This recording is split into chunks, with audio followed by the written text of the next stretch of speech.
dahil medyo mabagal ang aking motor, napagdesisyonan ko pala itong bilhan ng bagong pipe. Naghanap lang pala ako nito sa may online. Dito pala ako ngayon sa may bandang Marikina. Dito pala ako nakipagkita kanila kuya para halfway. Umuwi na rin ako agad at naabutan ako dito ng ulan. At medyo dahil madulas ang dahan-dahan lang muna tayo ng patakbo dito. Gamit ko rin pala dito ang bagong lens ng aking helmet at itong bagong raincoat galing sa Decathlon. Dumiretso na rin pala ako dito sa may malapit sa amin na welding shop upang magpagawa ng basal dahil pinagbabawal talaga ngayon itong open pipe. Dahil magandang klase itong uma, hindi ako kinakabahan dahil ang tunog nito ay medyo bassy lang at pasado to sa decibel meter. At pagkatapos ko dito ay dumiretso na agad ako sa aking kaibigan na malapit lang ang shop dito sa aming bahay. Sinimulan na pala itong baklasin ni kuya. Bali ang kanang kaha dito ang dapat tanggalin o para matanggal at maipasok ang bago nating pipe. Medyo maselan din pala itong kaha nitong sniper. Dapat talaga maingat sa pagbaklas nito upang di kayo maputulan ng clip. Ito pala yung nabili ko, napakasariwa dahil sabi niya ginamit niya lang daw ito noong December at New Year. At ito mapapansin nyo naman talaga ang kalidad nito. Ito na rin pala yung pinalagay kong busal. Bali natanggalin muna ito ni kuya upang masubukan talaga kung maganda talaga itong tunog ng nabili kong pipe. At dito maririnig yung nasa idle pa lang ang aking motor at hindi gaano talagang maingay itong pipe na ito. Narik din agad ni kuya itong right na cover dito sa aking motor dahil may pasok pa ako sa araw na ito.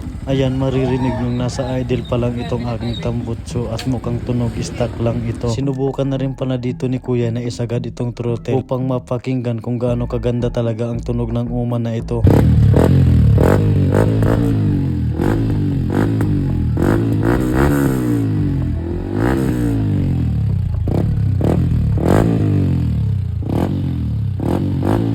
At ayun, napakinggan nyo naman kung gaano kaganda talaga ang tunog nitong uma na pipe.